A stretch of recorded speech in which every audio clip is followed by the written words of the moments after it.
Conozcamos el aporte de las mujeres en la antropología e historia, la inclusión y la diversidad presente dentro y fuera del instituto. Género y memoria. Yo soy libre como el viento, pero tengo dignidad. Adoro la libertad. La Secretaría de Cultura, a través del Instituto Nacional de Antropología e Historia, les da la más cordial bienvenida a este programa de radio de la Red Institucional de Enlaces de Género del INAH. Mi nombre es Rocío Sánchez y los invito a que nos acompañen a una charla para conocer a nuestros invitados e invitadas, su labor, el aporte de las mujeres en la antropología e historia, la inclusión y diversidad que se da dentro y fuera del instituto y la maravillosa manera de comunicarnos a través de la radio, ese medio que históricamente ha llegado a nuestros oídos y que ahora se ha transformado sin dejar de ser el precursor de la comunicación escucha. A manera de dato histórico, recordamos a Emma Telmo, actriz y pionera de la locución, siendo la voz emblemática de la XCW, con más de 300 radionovelas. También fue la primera mujer en ser incorporada a la hora nacional en 1942. Datos que pueden consultar en línea en la obra Mujeres protagonistas de la historia de la radio en México. Ya lo decía Pita Amor en su poema Letanía de mis defectos. Mis sueños de pecado son nocturnos. Soy histérica, loca, desquiciada, pero a la eternidad ya sentenciada. De esta manera, hallando la eternidad de grandes mujeres que han sido parte del INAH, es como el micrófono es nuestro aliado para llegar al público que nos acompaña en los medios oficiales del INAH, y que en esta ocasión tenemos el capítulo dedicado a Silvia Rendón, primera etnóloga mexicana, para lo cual saludo con mucha admiración al doctor Eduardo González Muñiz. Gracias por aceptar nuestra invitación, Eduardo. Gracias a ti, a ustedes. Para quien no te conoce, Eduardo, ¿quién eres? Cuéntanos. Bueno, pues yo soy nacido en la Ciudad de México, soy investigador del INAH desde el 2015. Me he dedicado a estudiar la historia de la antropología mexicana. Me interesa mucho poder reivindicar el desarrollo de nuestra tradición nacional de la antropología, que considero es una de las más célebres del mundo. Y bueno, actualmente trabajo en la Biblioteca Nacional de Antropología e Historia, en el primer piso o segundo piso del museo, y ahí trabajo con acervos históricos, específicamente en el Archivo Histórico Institucional. ¡Qué maravilla! Platícanos quién es Silvia Rendón Mayoral y el contexto histórico, social y político en el momento que estudian lo que hoy conocemos como Escuela Nacional de Antropología e Historia. Por supuesto. Bueno, de Silvia Rendón he de decir que no contamos con un estudio biográfico propiamente, que ella se merecería como forjadora de la tradición nacional, porque bueno, a todas las personas que han formado parte de este proceso se les debe reconocer como tal. Claro. Sin embargo, nos hemos dado la tarea de contribuir a llenar ese vacío y a partir de un trabajo de actualización catalográfica, me he dado la tarea de buscar y de tener los elementos para reconstruir la biografía de Silvia Rendón. Okay. Bueno, Silvia Rendón fue una persona en vida de lo más interesante, creo yo. Fue etnóloga mexicana, como tú bien has dicho, la primera mujer mexicana graduada de la ENA en la especialidad de etnología. Ella nació en Veracruz en el año 1914, hija de comerciantes. Y bueno, ella estudió la escuela primaria en Veracruz y posteriormente se mudó a la Ciudad de México. Acá estudió en la escuela secundaria para señoritas, luego en la Escuela Nacional Preparatoria, donde estuvo matriculada entre 1929 y 1934. Okay. Después, con 22 años de edad, Silvia Rendón contrajo matrimonio en la Ciudad de México con el cubano Alberto Ruz, célebre arqueólogo mayista de origen cubano, quien bueno, fue compañero de estudios de ella en las aulas. Y bueno, fue un matrimonio muy corto. Inesperadamente para la biografía que estoy haciendo no me esperaba este encuentro con Alberto Ruz. Uh-huh. Bueno, al año siguiente, en 1938, Silvia entra al Departamento de Antropología de la Escuela Nacional de Ciencias Biológicas, perteneciente al POLI, uh-huh, a estudiar antropología, lo cual la convierte en la fundadora de esa célebre generación de antropólogas y antropólogos politécnicos, que habría de tener una existencia pues muy efímera, apenas de 4 años. El célebre Departamento de Antropología después fue integrado al INAH para crear la también célebre Escuela Nacional de Antropología e Historia en 1942. Bueno, el contexto fue de lo más intenso. No podríamos abarcarlo todo ahora, claro, pero solo recordemos que 1940 fue un año muy interesante y muy importante en la historia política de nuestro país. Termina el gobierno del general Lázaro Cárdenas e inicia el gobierno de Ávila Camacho. Fue una transición de un gobierno nacionalista, soberanista, a un gobierno conservador, más afín con las políticas de los Estados Unidos de Norteamérica. Y bueno, el contexto fue la Segunda Guerra Mundial, muy intenso, donde además se tejió, o quizás debido a eso, se tejió una red transnacional de antropólogas y antropólogos, de la cual formó parte Silvia Rendón. Bueno, durante esos años politécnicos de Silvia Rendón, ella cursó las 2/3 partes de toda su currícula, lo cual quiere decir que realmente la convierte en una auténtica antropóloga politécnica. El resto lo cursó en la ENA. Y bueno, ella trabajó, su primera experiencia de campo fue en Michoacán, en el célebre Proyecto Tarasco, con el antropólogo estadounidense Ralph Bills, en la zona serrana de Cherán y en la Cañada de los 11 Pueblos. Ella, en esta experiencia de campo, investigó sobre la hechicería, alimentación, medicina tarasca. Todavía con muy poco entrenamiento etnográfico. Después se incorporó al Museo Nacional de Antropología en el Departamento de Etnografía, donde estudió pues alfarería, donde estudió con artesanos, alfareros indígenas, sobre todo en el Estado de México. Y bueno, esa experiencia le perfiló profesionalmente porque a fin de cuentas habría de hacer su tesis profesional con el tema de la alfarería. En 1946, un dato importante, ella recibió su primer nombramiento en el INAH como investigadora, como ayudante de etnólogo. Y luego como etnólogo, eso es algo que hay que notar. Ella siempre fue etnólogo para el INAH, no etnóloga. Bueno, se tituló en 1948 con una tesis sobre alfarería en Cuautitlán, lo cual la convirtió en la primera mujer en graduarse en etnología. Vale la pena mencionar que en esa década de los 40 se titularon 25 personas y de las cuales 11 fueron mujeres. Entre ellas Silvia Rendón en etnología. Bueno, ella en el año de 1949 finalmente logró un ascenso, fue nombrada etnólogo D. Y siguió trabajando en el Museo Nacional, en el Departamento de Antropología. Ella adquiría piezas de museo para el Museo de Antropología de su colección etnográfica. De hecho, en la renovación de las salas actualmente del museo hay un par de piezas expuestas que Silvia Rendón adquirió. Entonces es importante también notar eso. Ajá. Entonces, bueno, en general esa es la primera incursión de Silvia Rendón en la antropología. Después contrajo otro matrimonio también con un colega célebre, Alfredo Barrera Vázquez, otro mayista y epigrafista célebre. Ese matrimonio duró 10 años. Durante esos 10 años Silvia Rendón tuvo una etapa muy intensa de su vida profesional. Viajó por varias partes del mundo, tuvo un pasaporte diplomático y gracias a ello pues pudo viajar para empezar a hacer una estancia en la Universidad de Tulane. Viajó por Estambul, Turquía, El Cairo, Viena, Austria, etcétera. Varios lugares y particularmente subrayar que estuvo involucrada en el ambiente académico universitario en Bolivia y en Guatemala. Bueno, finalmente ella fue docente en la Universidad Veracruzana por 10 años. Después fue investigadora en el Instituto Nacional Indigenista y finalmente tuvo una pequeña incursión en culturas populares a partir de la cual ella retomó trabajo de campo en Michoacán y después se jubiló. Bueno, ella tuvo una carrera académica universitaria, publicó en periódicos, en libros, revistas y finalmente ella falleció en la Ciudad de México en julio de 1991 a la edad de 77 años. Esta es una visión global de la semblanza de Silvia Rendón. Muy resumida. Considerando que en esa época la mayor parte, como bien lo decías, la matrícula de los estudiantes en la Escuela Nacional de Antropología eran hombres, ¿a qué contexto consideras que se enfrentó Silvia en su formación y su quehacer como investigadora? Que bien ahorita lo decías, o sea, eran etnólogos y no etnólogas.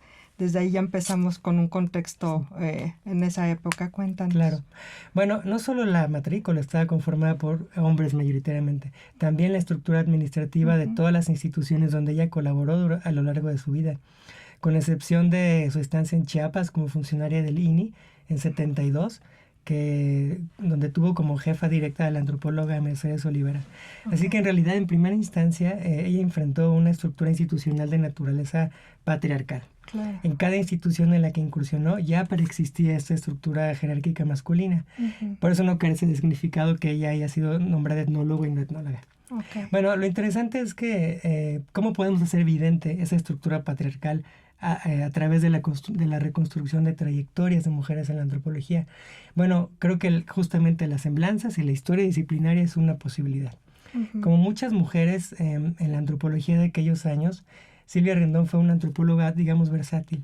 Uh-huh. O sea, más allá del carácter integral de la antropología de los años 40, en donde las jóvenes se formaban en diversas disciplinas, esta versatilidad me parece que también revela precisamente que la estructura institucional que condicionaba el ejercicio profesional de la antropología no permitía el acceso a las mujeres a los puestos de alta jerarquía.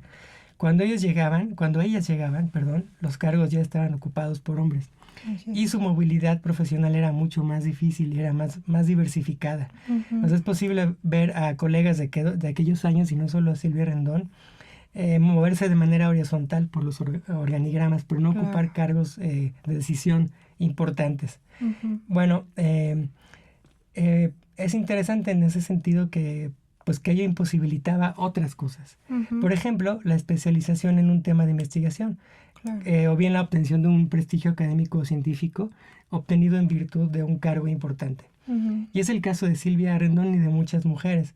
Ella hizo cosas muy importantes en muchos lugares, en muchas instituciones, y por lo visto además fue una persona sumamente inquieta y proactiva, uh-huh. pero no consolidó una carrera como antropóloga solo en el INA o solo en el INI, por ejemplo. Uh-huh. Tuvo que moverse a varias instituciones. Okay. Y yo creo que no fue por falta de talento. Claro. Solo pensemos, por ejemplo, en el caso emblemático de Alfonso Caso. Es un modo de contraste. Alfonso Caso fue el primer director del INA y del INI. De hecho, fue director vitalicio del INI. Claro. Caso fue el superior jerárquico de Silvia Rendón en 2 instituciones distintas, en 2 momentos distintos, en 1940 y en 70.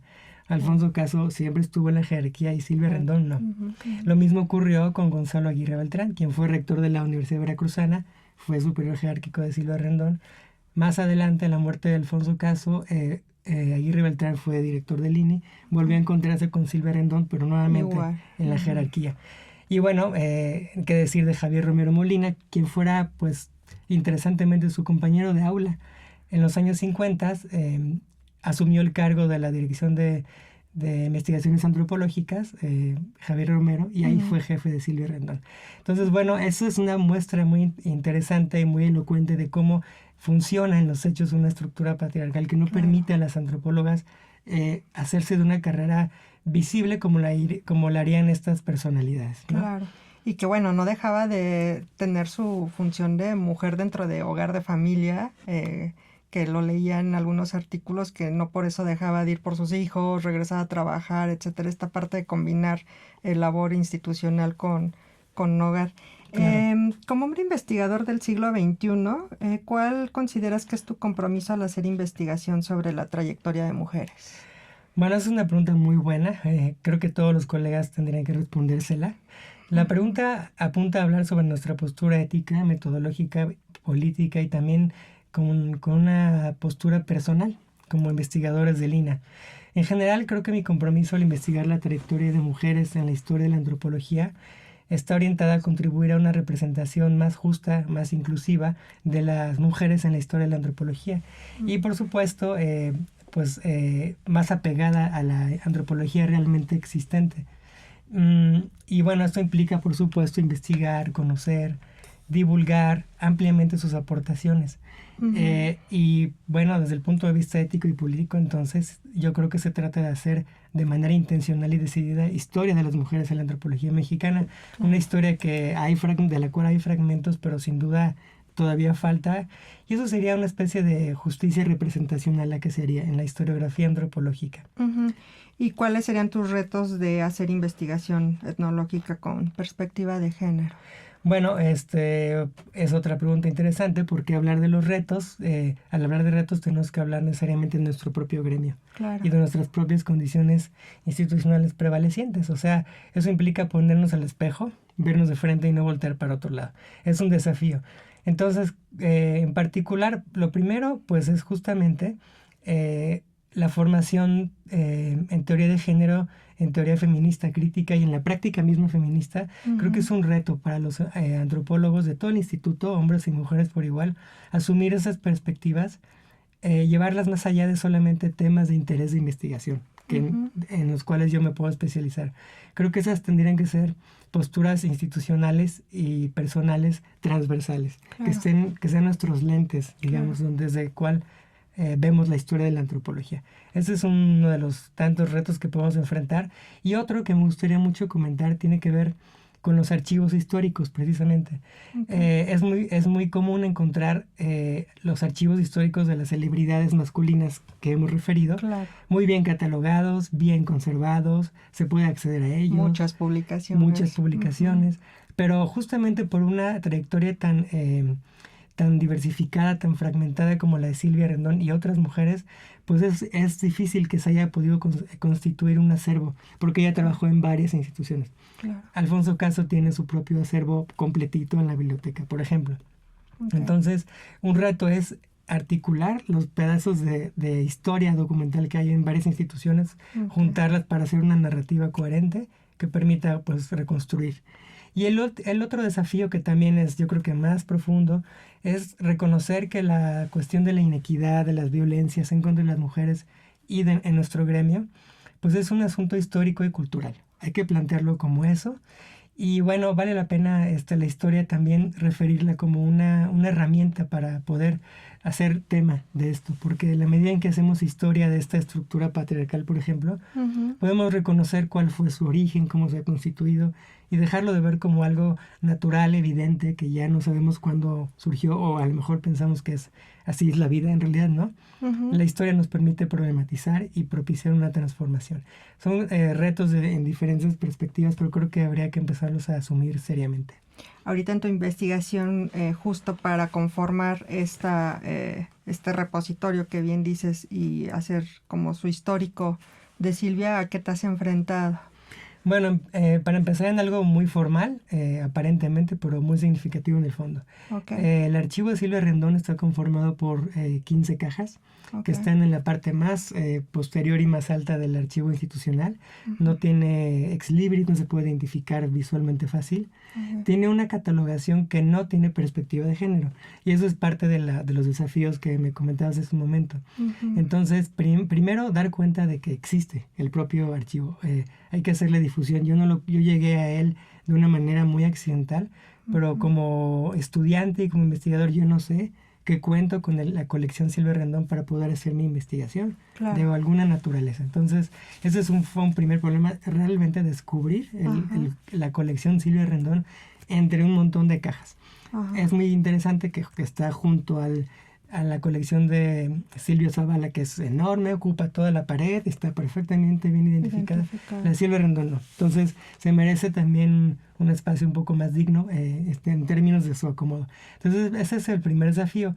El segundo, la catalogación, propiamente la que existe, porque yo hice una actualización, pues no tiene este enfoque, más bien es una catalogación muy formal que organizó los documentos en términos de su forma, revista, cuaderno, libro, foto, y así se catalogó. Entonces estoy tratando de recuperar las condiciones de posibilidad para que se pueda hacer historia de la antropología y en particular de la historia de la trayectoria de Silvia como investigadora. Entonces es lo que intenté destacar porque no existía. Esos son dos grandes retos que te puedo mencionar por lo pronto. De los muchos más que has encontrado. Y justo ahorita lo que mencionas, en el ámbito de catalogación de repositorios institucionales, sí le he planteado como a colegas que nos hace falta incluir estos temas de género, porque efectivamente venimos de épocas de inicios del instituto y nos hemos venido adaptando a circunstancias sociales, políticas, culturales, pero creo que también es momento de hacer inclusión en puntos de referencia para localización de fondos, obras, etcétera. Así es. Me gustaría que me platicaras dónde podemos encontrar tus obras, dónde podemos leer sobre Silvia Rendón, algunos repositorios, etcétera. Por supuesto. Bueno, pues sin duda los acervos de la Biblioteca Nacional de Antropología e Historia son el lugar. A pesar de que Silvia Rendón tuvo dos momentos muy concretos y muy acotados en el INA, como te comentaba, ella se desarrolló en otras instituciones, incluso fuera del país, quedó testimonio de ella, de su paso por la antropología. Entonces la biblioteca tiene esta colección y mencionar para responder a tu pregunta que ella trabajó en 3 grandes áreas durante su trayectoria, que fue la etnohistoria, la antropología social o aplicada y la etnología o la etnografía. Esas 3 áreas de investigación les corresponde un cierto tipo de material y todo ello está aquí en la biblioteca. Son diferentes facetas de ella como antropóloga que felizmente dejaron testimonio. Yo quisiera recomendar 3 lecturas porque considero que son sus trabajos pues, más acabados, los que mejor contribuyeron a la célebre tradición de la etnohistoria que se cultiva en nuestro instituto. Okay. Uno de ellos son las Relaciones Originales de Chalco, que se publicó en 1965. Es, yo creo que de sus obras más logradas y uno de sus aportes más significativos.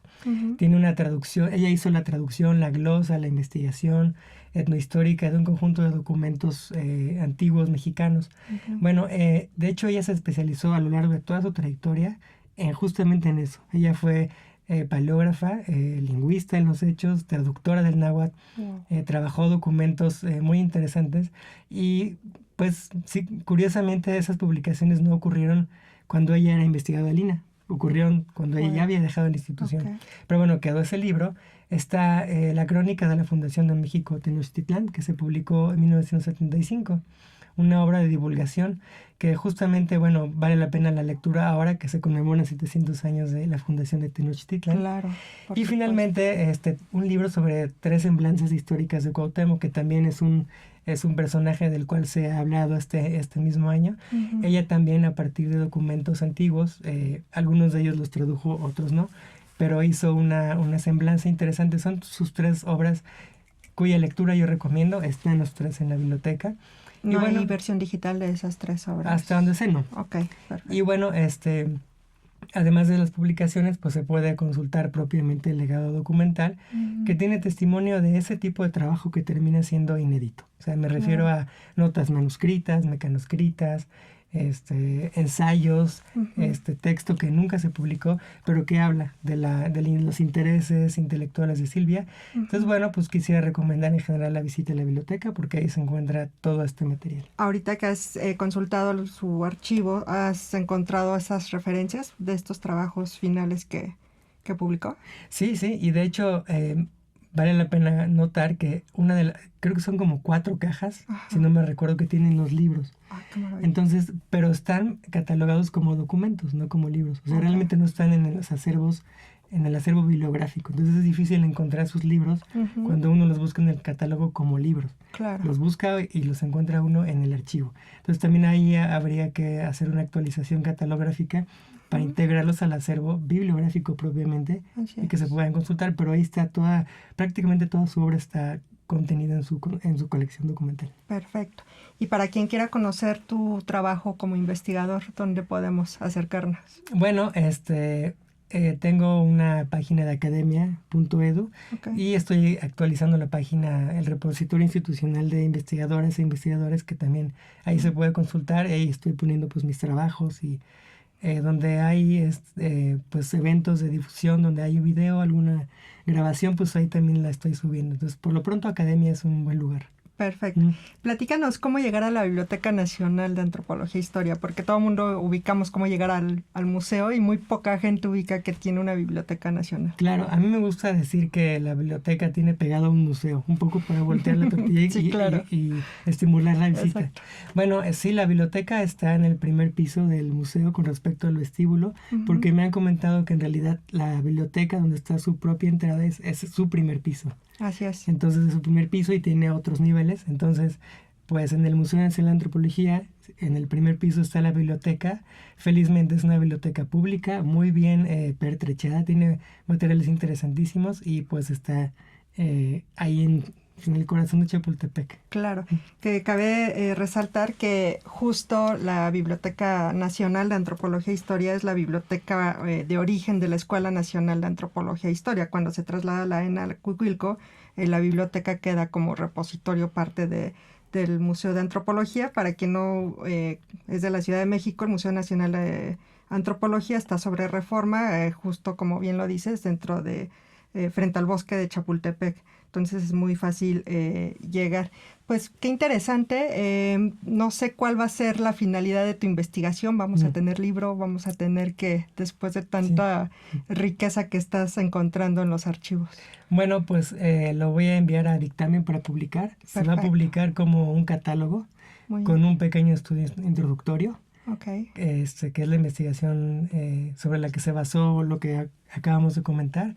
Y yo espero que esté publicada pues este año, si no el que sigue, para que se pueda no solamente conocer un poco la semblanza, la trayectoria de Silvia Rendón, sino que se pueda consultar en línea el catálogo, porque me interesa mucho que en el catálogo, en la biblioteca digital de la biblioteca, uno pueda llegar a Silvia Rendón y googlear desde su casa donde esté y encontrar lo que ella hizo y sus documentos. Pues estaremos ansiosos esperando esa publicación. Y qué maravilla de tu trabajo que estás haciendo y darle esa visibilidad a tan grandes personalidades como son las mujeres del instituto. Pues bien, de esta manera nos despedimos. Estuvo con ustedes Rocío Sánchez y a nombre de Radio INA doy por terminada esta emisión que contó con la generosa participación de nuestro invitado Eduardo González. Te lo agradezco infinitamente. Gracias. Este programa fue posible gracias a la Coordinación Nacional de Desarrollo Institucional y a la Coordinación Nacional de Difusión. También agradecemos la participación y apoyo para la creación de esta emisión de Ana Galicia, Daniela Tobar, Gabriela Marentes, Evanibaldo Morales, Marta Hernández, Paula Bedoy, Rubén Martínez y Jerónimo Cuevas. Esta fue una realización de Radio INA. Hasta la próxima. El 12 de septiembre de 2024 se llevó a cabo en el Museo del Carmen la instalación de la Red Institucional de Enlaces de Género. En esa fecha iniciamos de manera conjunta este camino mediante procesos de capacitación, colaboración y articulación de esfuerzos en cada una de las actividades que integran la red, que surgió a partir de una necesidad genuina identificada por el Comité de Ética, derivada de la recepción de denuncias relacionadas con casos de hostigamiento y acoso sexual, así como de la urgencia por fortalecer su prevención. Su instalación implicó la toma de decisiones y la adopción firme de una postura y perspectiva que han orientado a nuestro actuar colectivo.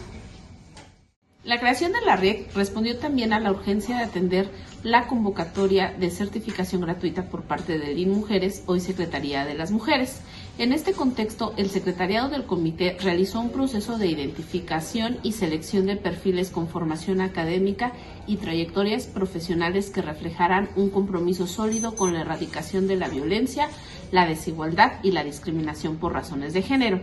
Hoy, el INA ya cuenta con 12 personas certificadas, cuya guía ha sido fundamental para abordar las denuncias desde un enfoque interseccional. Su acompañamiento ha permitido visibilizar las múltiples dimensiones de la violencia e impulsar procesos más sensibles, comprometidos y transformadores.